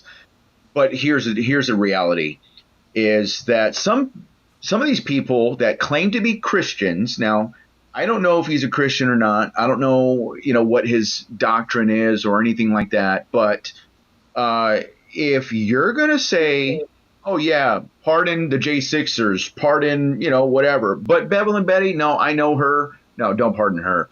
Like, who are you, bro? Who are you to say not to pardon somebody who was preaching the gospel, got arrested in front of an abortion clinic? Let me ask you, Brenton, when was the last time you went out preaching in front of an abortion clinic? When was the last time you've done that? Right? I mean, do you even know that they hire hecklers at abortion clinics? These abortion clinics are clown shows full of the LGBT community, people dressing up in purple rainbow skirts, and man, I mean, the clown shows in front of what's so-called medical facilities. And speaking of clown show, if this is true, this would be some clownery. We can see here on the screen our brother, What Do You Mean, John McCrae's channel. It's 3 years ago that he posted a video that said, Brandon Tatum told me Jesus isn't God. And so I would just encourage anybody who doesn't already know Officer Tatum just to check that out if you're, all the Christians in the audience. I don't know if his position has changed. It's been 3 years, but it looks like 3 years ago he was saying Jesus isn't God, which would mean he's not a Christian. Maybe. Not to go completely off into that tangent, but yeah, no, a little bit of vitriol is deserved. We should have, if we're going to be giving a blanket mindset, put first the kingdom of God and His righteousness, and then all things are added unto us, like a Trump presidency, right? So, like, I first care about my friends and family and brothers in Christ, and like they could do. Let's just say, pretend for a second, something did happen. And I'm going to give so much benefit of doubt, right? Let's say pride was involved, or sometimes these cameras get involved. When we're filming ourselves doing things. Sometimes when we're with our brothers and sisters and we're together, we emulate the conditions and the mindset of like a gang. Sometimes when you're like in a team, you might act a certain way in public that you wouldn't if you were just by yourself. But regardless of what took place, over there, I'm going to go above and beyond to give my sister and the Lord, who's taken it upon herself to, speak up for against the murder of, abortion, all that jazz. And it doesn't matter, let's just say she was in pride or she was in error, she still gets my desire for her to get pardoned, okay? 100%. She has a brand new child. 100%. The worst case scenario, I lean towards that. And, Brandon, that's what I wanted you to do. And I was going to talk to you about that if I could get an opportunity to talk to you while I was there. I obviously didn't get that opportunity. So we had to bring it up and shame you in our little program here, because it is quite shameful. I'd like to hear what your reasoning would be, but I know regardless of what your reasoning is, it would come back down to what Paul had said about, that he doesn't care what they're preaching for, what their motives are. He just cares that, he rejoices that Christ is being whether in pretense or in truth, I rejoice that the gospel is being preached. Yeah, and it's not like I guess that you don't care, but like that's our it's our way to forget about it and not. You know what? Lord's being preached regardless. Yeah, I'm not closing a blind eye to all this other stuff, but sincerely, the Lord's being preached, And then therefore, I just would never want to advocate that anybody stays in jail. So yeah, 24 of our brothers and sisters that got caught up, and that was in Kentucky or Tennessee, which was it? It was a weird state where you wouldn't have expected that she would be going to jail for such a thing. No, I think her case was in New York. I think it was in New York. Is when I think it happened when she was living in New York. Is when she first got arrested. That's when her case was had been ongoing. As far as I know, I mean, I could be wrong. I mean, maybe you're right, but I don't remember. Well, nonetheless, unless you guys have anything else to talk about it, let's talk a little bit about the Ross Ulbricht, another someone who had just got pardoned. Now, these are promises that are coming from the libertarian community, to the libertarian community. When Trump went to go speak to them, you're going to see in the crowd, free Ross campaign signs. And if anyone doesn't know Ross Ulbricht, I actually know Ross's mother is someone who I became friends with in the past couple of years. A couple of my friends are really close with her, and it's really hard, to have conversations with somebody's mother when she's fighting and she's out there, she's outspoken, she's doing all the political stuff, she's doing all the PR for her son, who's meanwhile been locked up for 11 years. 11 years for running the most notorious, largest drugs via the mail, via crypto, via Bitcoin websites ever had created, called the Silk Road. And I can tell you that she has came to our churches here in Miami. She's allowed to pray with her a number of different times. She came to our church once when Pastor David was preaching. And because, of her mother, I honestly never would have looked at Ross as somebody who... Was that the place where we stayed at this lady's condo in Miami? No. This is totally unrelated. Okay. Yeah, Lynn is his mom. Anyhow, I just got to see from the inside that he repented of the role that he had played. Okay, they gave him 2 life sentences for creating a website. Okay, a website. Okay, never having facilitated anything themselves. Then they brought into his court case fictitiously the same weirdos that were involved in creating all this fake news against Trump. They were also claiming that he had hired a hitman. Okay, to take down people that were accusing him of wrongdoing, which could never be established and never could be proved in court. So nonetheless, Trump looked at all this evidence and decided to give Ross Ulbricht a pardon. And everyone within the crypto world and within the Trump world is celebrating, in the Bitcoin world. Entrepreneurs are celebrating. I am celebrating because I know that he's repented and that he is a Christian. He's been outspoken about this. I'm looking forward to see his life. I know his mother, so I just know his mother also having a relationship with Christ Forgiveness Ministries, not her home church, but that really swayed me. We've prayed as a church for them, because she had made prayer requests and such. But nonetheless, the reason why I'm bringing it up for us is because I thought it'd be interesting discussion, whether this was one that we just got done saying that, Bevelyn Beatty, doesn't matter what she had done, doesn't matter, what had taken place during a normal course of action of an abortion center protest, knowing that there's going to be resistance there with people, and we'll give her extreme benefit of the doubt. And she received the blanket pardon.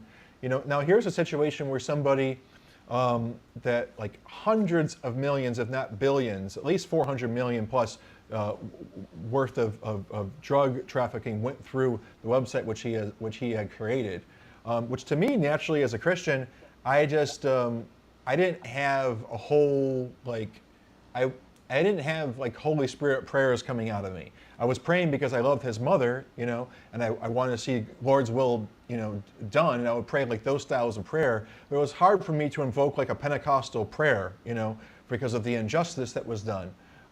So I just thought that was an interesting conversation to be had.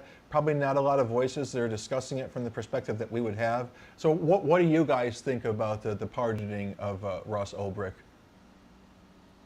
Brother Jonathan? Man, I mean, most of what I've learned about Ross has been from you, Brother Matt. So I'm just kind of a listening voice on this. But what you've shared has been interesting to me. Okay. number one, I don't know, Ross. I don't know about this Silk Road. I mean, again, everything is kind of new to me. But as far as the pardon goes, it does kind of make sense that this is happening. At least I can kind of see the puzzle pieces come together a little bit. Obviously, I can see this as a victory for those that are, in the crypto, currency investing, things like that.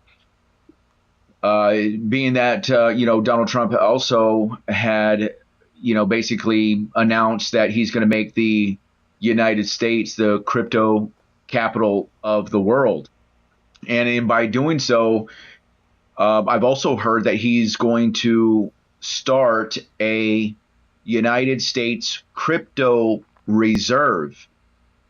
Okay, similar to a Federal Reserve, which actually isn't even owned by the United States, but the United States supposedly is going to own a crypto reserve, and this is going to benefit the United States. Rumors.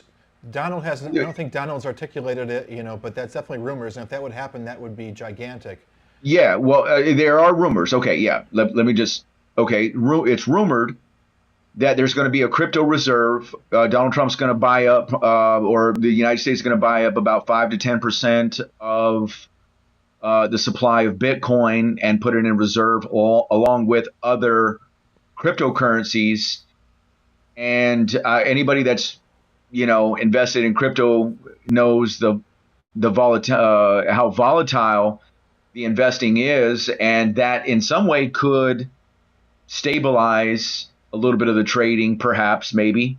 I don't know, remains to be seen. But no question, we know that Donald Trump is without doubt. Okay, let's just put it this way. Back when I was doing crypto investing 10 years ago, if I had known that the President of the United States would be advocating for crypto like this, I would have literally mortgaged my house, which I don't own. I would have put everything I could put into it. This is the best news for crypto we could possibly imagine. And if the U.S. does go towards establishing some sort of reserve, you're going to see these markets surge like something you've never seen before. I don't know if those people, those of us who are in the dark regarding crypto, literally money is being created out of thin air as we speak, as these units of coin called Bitcoin, Ethereum, or what have you has been established. And in the SEC and every other administration prior to Trump in 2016 was very much on the fence and acting like they're investigating crypto. Okay, but now under a 2020 Trump administration or 2024 Trump administration here, we're looking at people who are saying the investigation is over, and the United States of America, just like we want to be the greatest pioneers and innovator in AI, we also want to be the home of the crypto. So yeah, this just makes me, I just know that every single market, they said that a day would come where Bitcoin's going to be worth $1 million a coin. It is going to happen. It's certainly no question. For me, it's very weird to watch these units of value that went from nothing, being worth 50%, now worth $100,000 and speculated that one day to be worth $1 million. I don't know how to wrap my head around it. Yeah, so that could be coming down the pipeline. I think that's going to be part of the initiative. And I can't remember the guy's name that is he was named the crypto czar. I almost want to say that Donald Trump called him the crypto czar. Let me see. Is there I'm going to ask Grok, crypto czar. I don't even know how to spell czar. CZAR. Yeah, as of January, so I asked Grok, is there a crypto czar? As of January 27, 2025, President-elect Donald Trump, which actually would be President Donald Trump, has announced the appointment of David Sachs. Maybe he's the son of Sachs and Fifth Avenue, or I don't know. Sounds like a famous name. David Sachs as the AI and crypto czar. This role is newly created and focused on guiding policy for the administration in the areas of artificial intelligence, cryptocurrency, aiming to enhance American competitiveness in the fields. Trump's administration has expressed intentions to provide regulatory clarity for the crypto industry. allowing it to thrive in the U.S., this appointment underscores a pro-industry stance towards both AI and cryptocurrencies, with Sachs, a prominent Silicon Valley investor with connections to Elon Musk at the helm. So there you have it, crypto czar. So yeah, we'll see what happens. I think it's good for those that invest in cryptocurrency. But yes. Weird times that we live in, guys. I mean, this is basically the equivalency of you owning, like, imagine you had like airline point rewards points, like 40,000 airline point rewards that you thought was worth a couple of free flights, and then one day you wake up and those airline reward points are worth, like $5 Mansions. million. Yeah. There was a time when I was a kid, I always wondered about what is money, where does it get inherent value from, and then in my 20s I started looking at gold and silver and how the US dollar used to be pegged to gold, and that gold had this intrinsic value because I guess it didn't, really didn't rust, and you could use it for anything, and it just universally across the world, it's always intrinsically held esteem and value amongst the people was something that you wouldn't even build with because it was so highly valuable. But if you were to build with it, it'd be a building that's indestructible. And now, we've gotten to this paper era of paper money, which we use words simply like fiat.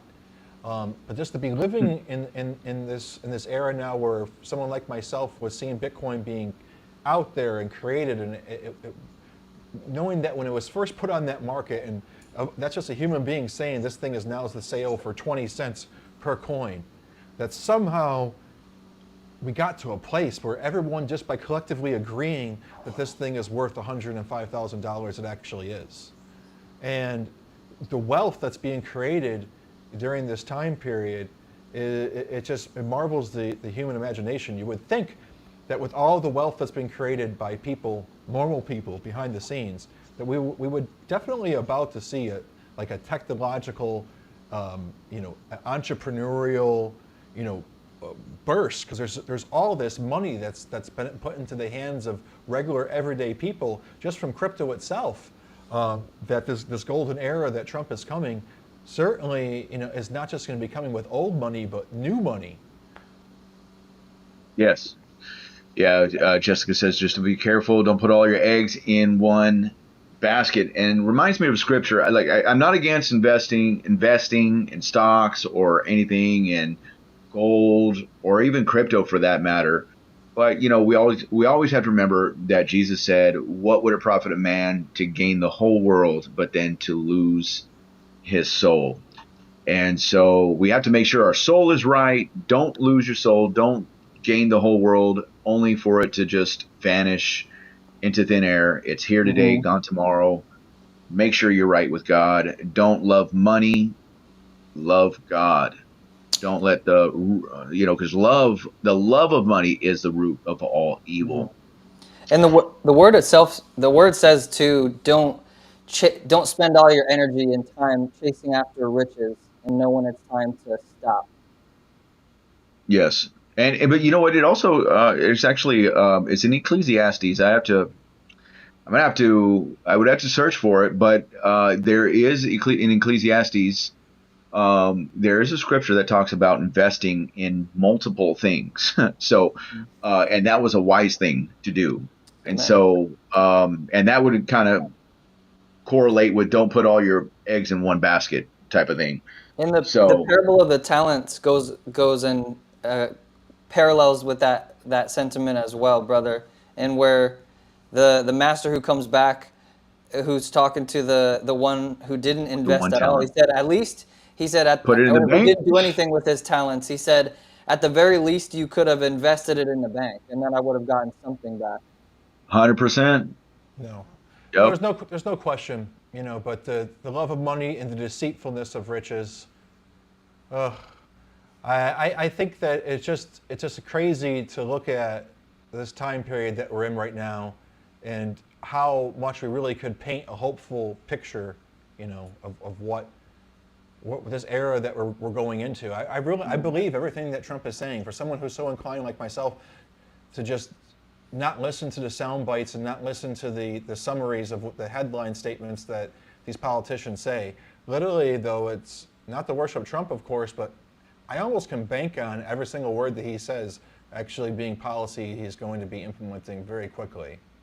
And yeah, and I think part of that is because when he was president last time, he didn't know how to pull the levers of power to make everything happen in the way that he wanted in the timeline that he wanted. But now that he's done it, been there, done that for 4 years, you got a guy who's coming in now who knows exactly how to pull all those levers, and he's determined. He's as determined as ever to get it done. And I just want to say one more thing about the money, in that God also something that we have to remember is that God can do more with $1, $500, $1,000, $1,000,000 than we could do with $1,000,000,000,000, $1,000,000,000. So God could do anything as well with our money too. So regardless of how much we have, God can make anything happen. I just want to put that out there. Yeah, Brother Harold asked a question, Brother Matt. This might be for you, Matt. What would have to happen for crypto to end up to have no value? It's the same thing that you could say, well, what would have to happen for the stock market to have no value? It's all public relations. It's all FUD, you know.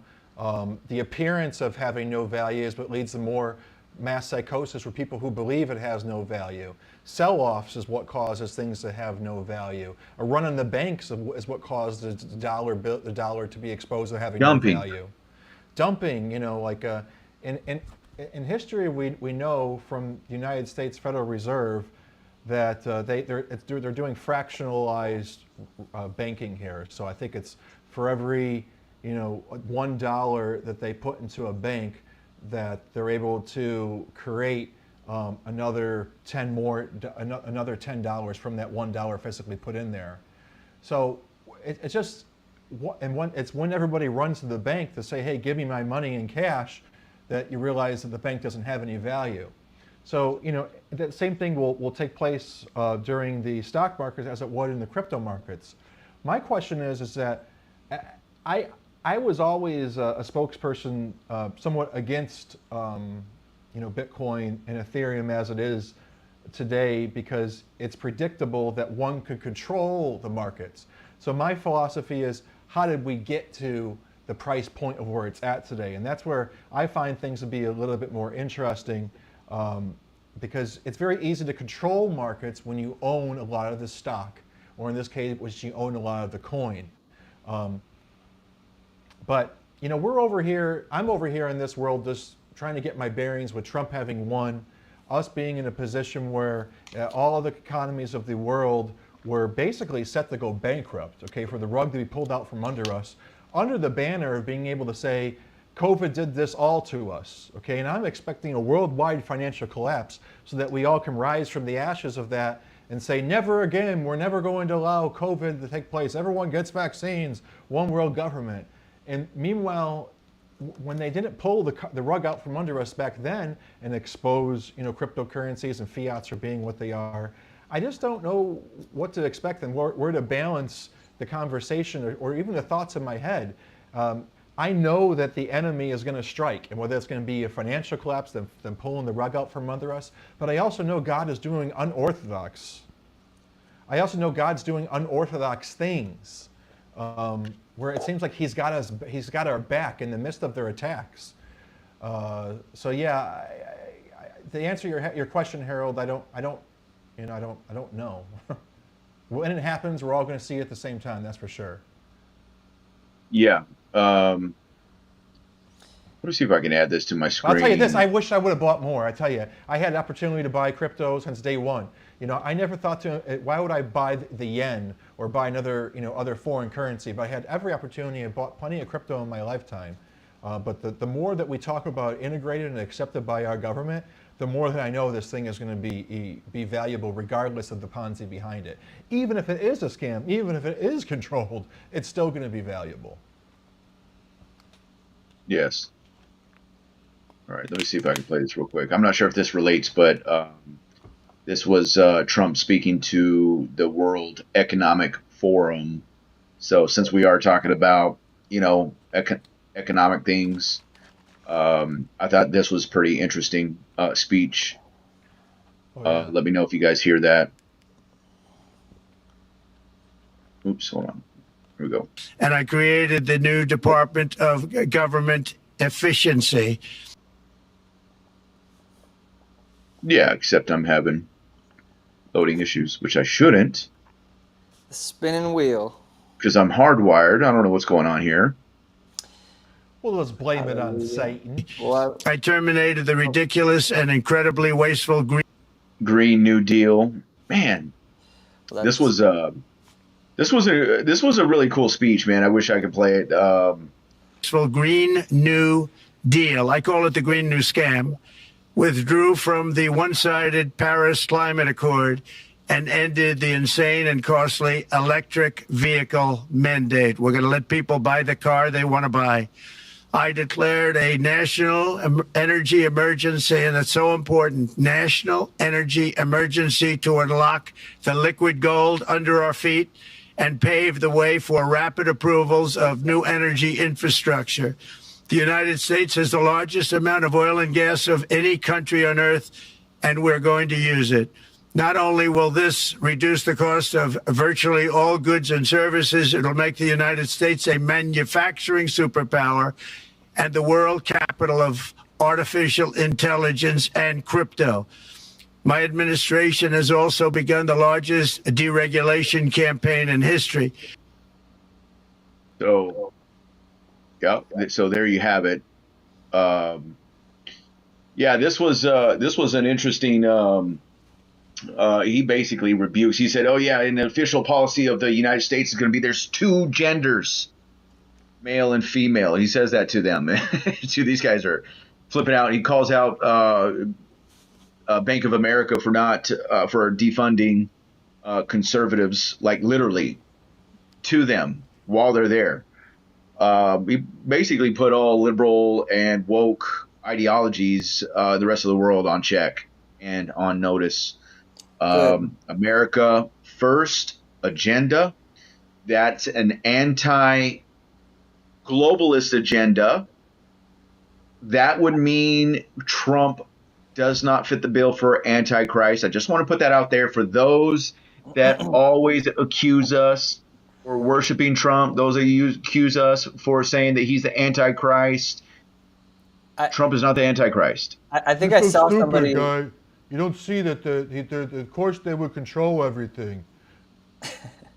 I think I saw somebody say earlier that America, in our comments, America is fundamentally Antichrist.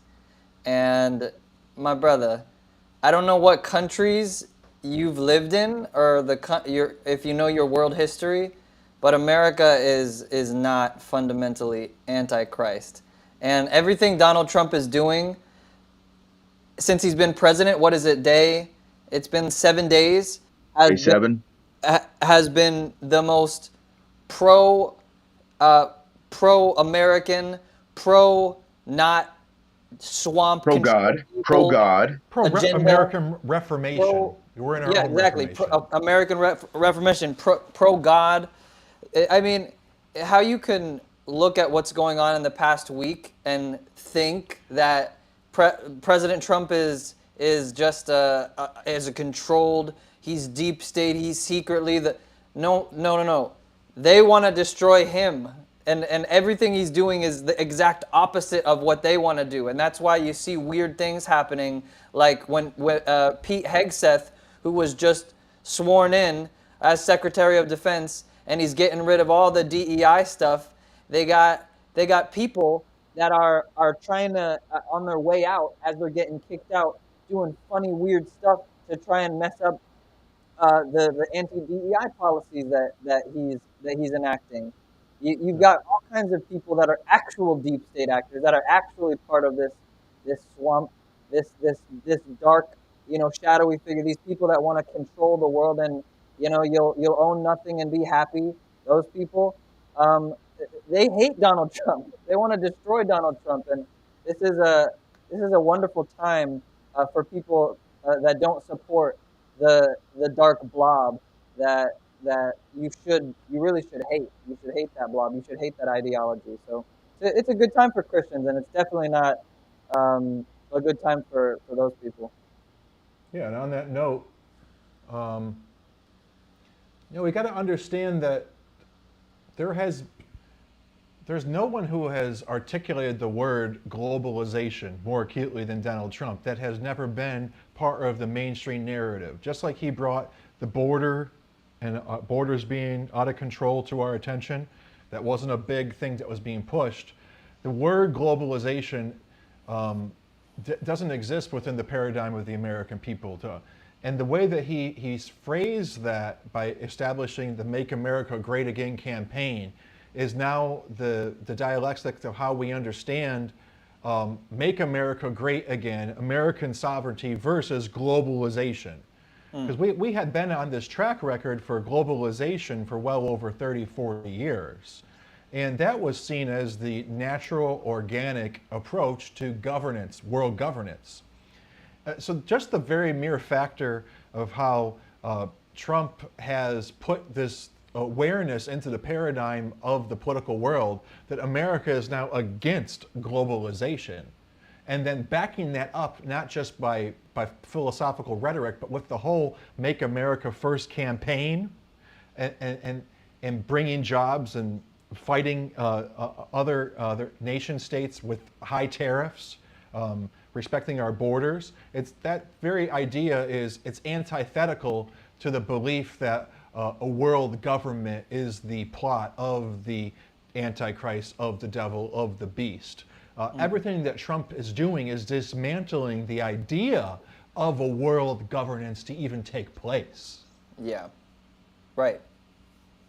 So it's funny that I do have a number of different friends on my social feeds that I've actually just commented on one the other day. I'm like, hey, I know that you believe that Elon's bad and Trump's bad and everything that's going on in the USA is some sort of plot.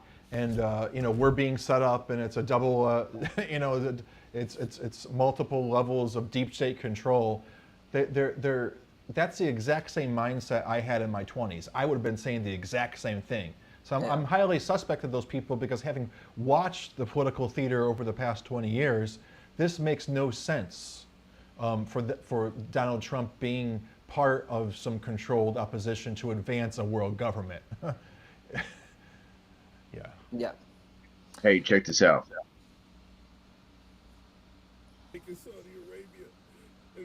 Oh man, that's too low. You guys can't hear it, can you? It's low, yeah. Oh man, Does never the mind. volume go louder? Oh, I like this video. Yeah, it was a good one. Yeah. Let's see. Hold on. Go louder.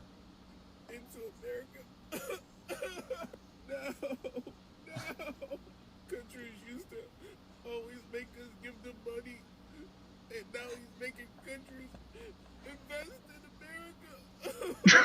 Our tax money always went to Ukraine. I think it's fake. I'm just gonna pause. It's too low, but it's pretty hilarious. Trump is out of control. The other administration, we would give other people money, but now Trump is making people give us money. Yeah, I think this is like a parody or He's whatever. on our side. He's on our side. He's a woke guy. Yeah, of course. No, he's He's a Trump guy. Yeah, he's on our side. The real woke. He's a true woke guy. Right. The original. So bro, I was telling my wife that the other day. I said woke used to mean, not what it means today. It means something else. Oh yeah, no. Back in the day, we would actually call people sheeple, right? So 2007 years. This is like you're awake. Why don't you wake up? Okay, you're the sheep. That's now, what. They created a whole counterfeit conspiracy movement with this woke. This woke has the mindset of old school traditional John Birch Society, anti-New World Order conspiracy theorists such as ourselves. The woke mind virus does believe in a conspiracy, but it's You're right, it does. It doesn't have the deep-rooted creative elements. They don't believe in a conspiracy of the deep state, of intelligence agencies working together.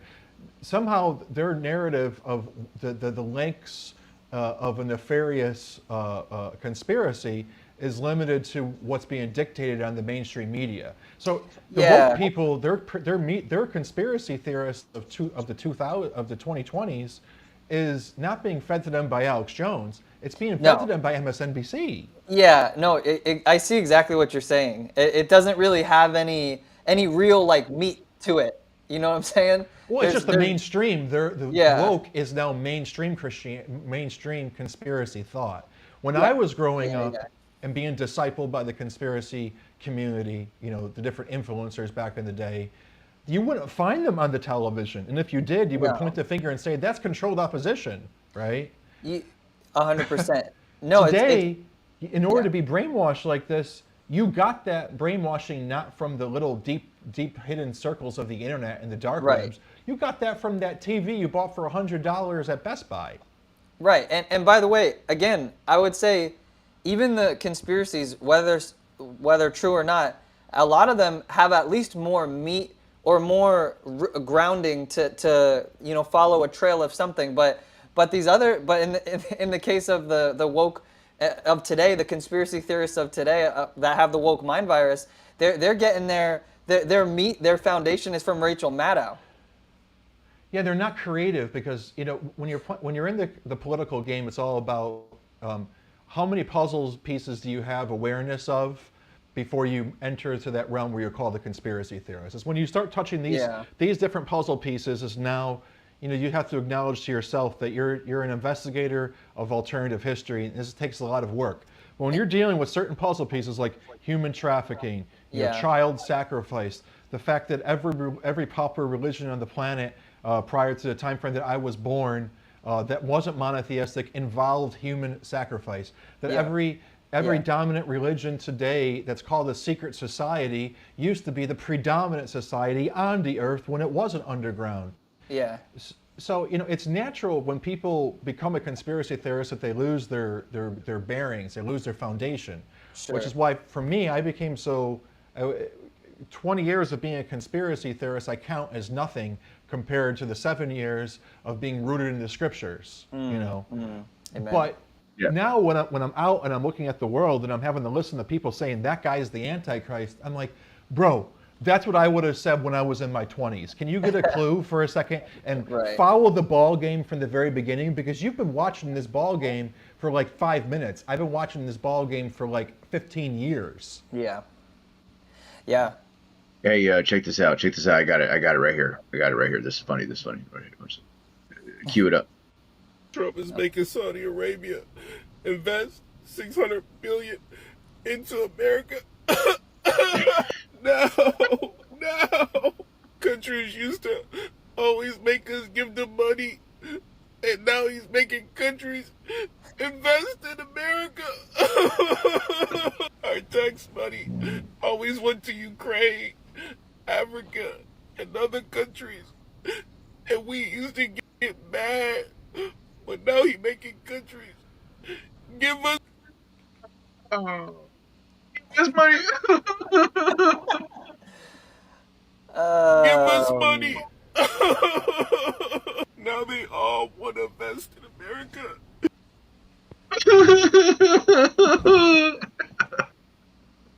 Oh my. Oh man, that's too bad, man. I don't know what's going on with my internet connection, man, but that's whack, dude. I know I got good internet. He's trying to make America great again. What are we gonna do? America keeps getting better by the day. Why is Trump doing this? We gotta stop him so we can be complaining about government again, giving away all our money. He also went to North Carolina and looked at all the damage when it took Biden forever to go. No! He says he wants to overhaul FEMA and make FEMA work for the people again. No! He's doing more in a week than Biden did in 4 years. Oh, no. I gotta get off here. Oh man. Oh wow. Oh man, that guy. Yeah, he's definitely one of us. I Dude. mean, but it's true, man. I mean, dude, like in 48 hours, Donald Trump did more than Joe Biden did in 4 years. Even before he was taken office, Oh, the world was changing. They were conforming to the image of a world that had an American leader that they respected. yeah. So,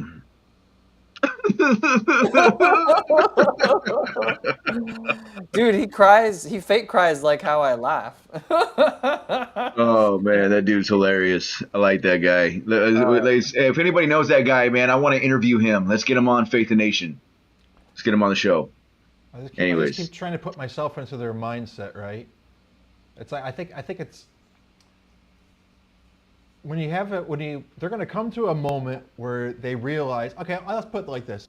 I don't look into all this textual criticism stuff. I don't want someone filling my heads with every little detail about what's wrong with this Bible to that Bible. There's actually a topic of conversation of biblical critique. I know I don't go there, right?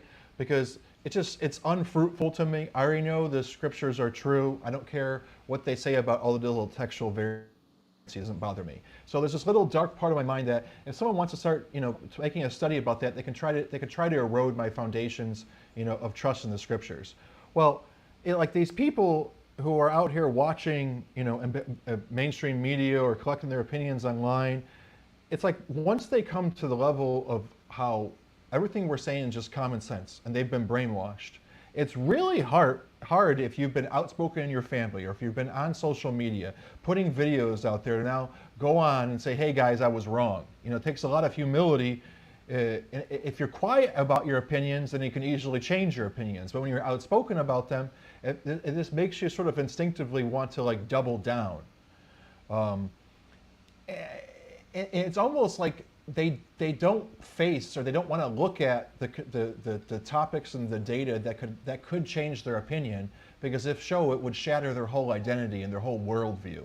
Because before they got into this whole political thing and developed these political opinions, they were a totally different person. For many of them, this is like a new hat that they just put on.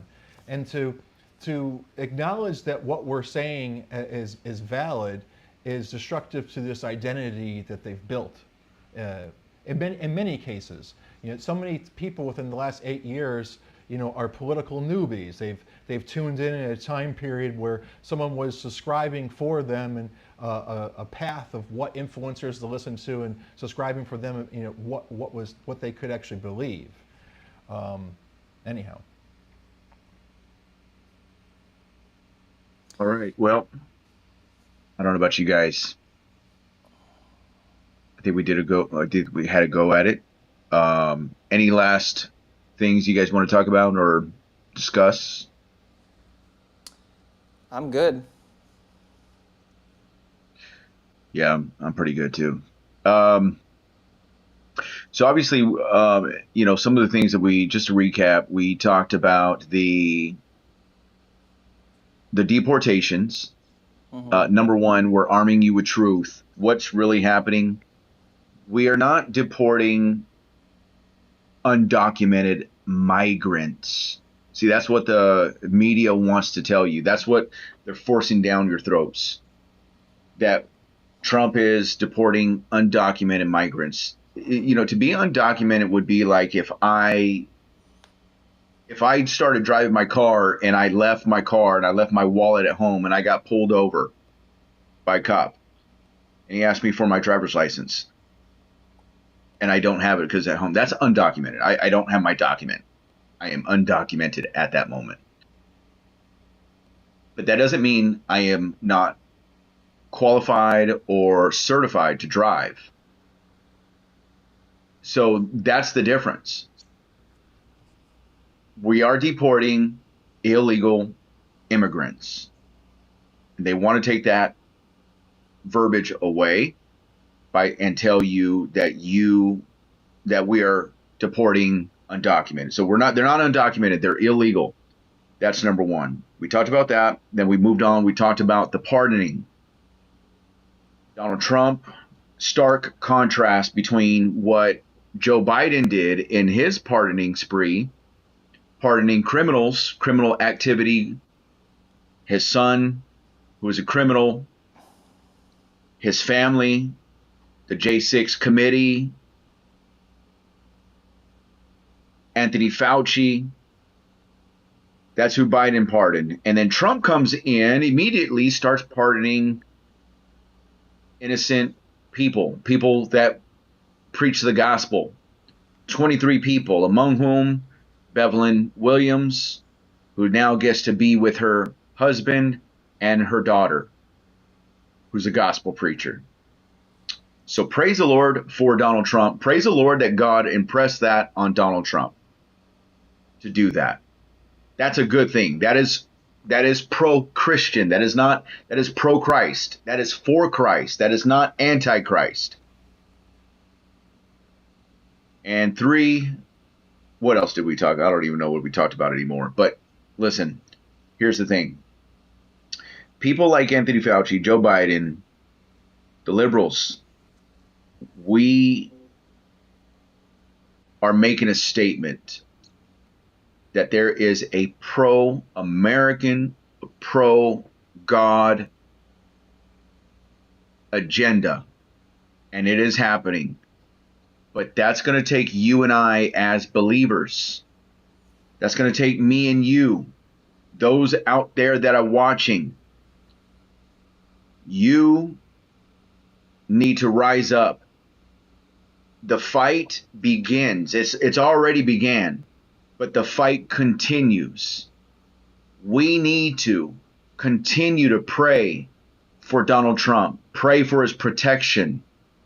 Pray that God would influence Donald Trump to advocate for more pro-God agendas, more pro-God policies, to protect freedom of speech, to protect the freedom of religion. And then for us, we as believers, we preach the gospel. We go out, evangelize. We go out and make effective change in communities by preaching. It's the gospel that changes the hearts of man. Donald Trump isn't going to do that. That's the gospel. We affect our communities by preaching, by voting.